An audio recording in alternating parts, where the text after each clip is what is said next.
July 17, day 36, Dark Shadows Experiment, and this segment today not only represented the 1000th episode, in fact we went up to episode 1022. I wrote a lot today about the concept of parallel time and how disappointed I was that they didn't do more with it.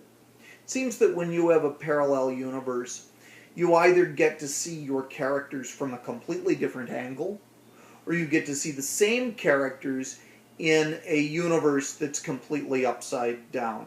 It does get better when they pop Barnabas out of the coffin.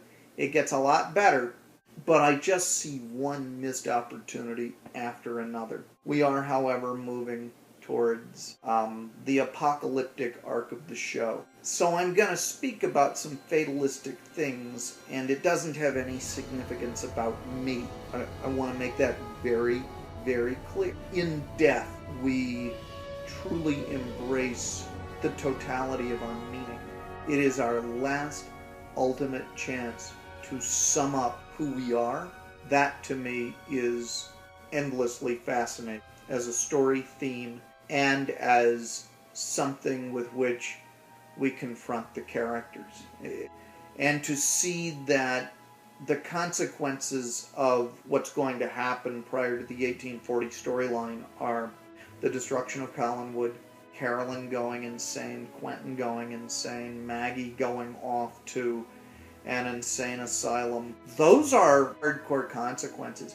And today, we watch a show like Dexter, or we watched a show like The Sopranos, and we congratulated ourselves by talking about the real-world consequences that these characters would face, and everybody gets all weak in the knees for Joss Whedon because he likes to kill off beloved characters and so on and so forth.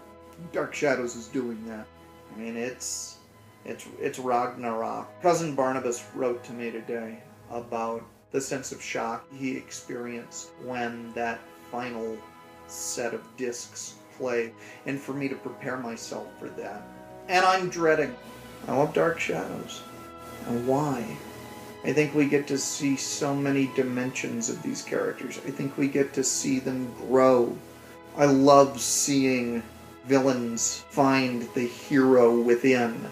I love moments such as we had in 1897, when Julia and Angelique are having what I can only call girl talk, and they're working together to straighten out all of these problems that are going on, and how did we get there?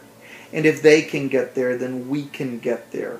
Whether that's mending fences with enemies, or whether that's improving ourselves and pushing beyond the moments of hate and bitterness and pettiness that we have.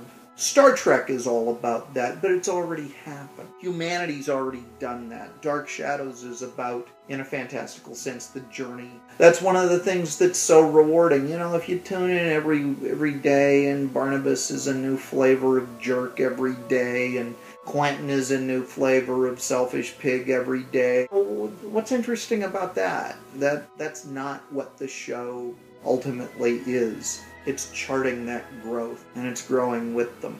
Because if they can grow that way, we can grow that way. And you know what? We'll backslide.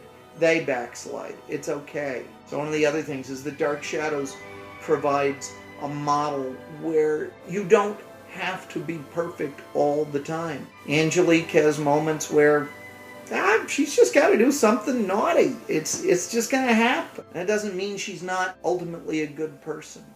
Because when Barnabas figures it out about Angelique, all of the horror and misery that she's caused, when he figures it out in 1840, that is a moment of such beauty. I missed up thinking about it. I look on the calendar and I see 8 days left. I will look forward to being able to do things like go to a movie, watch that DVD of John Carter that's been sitting there that I haven't had time to watch because I've been busy watching Dark Shadows. But I'm going to do everything I can to return to Collinwood as soon as possible.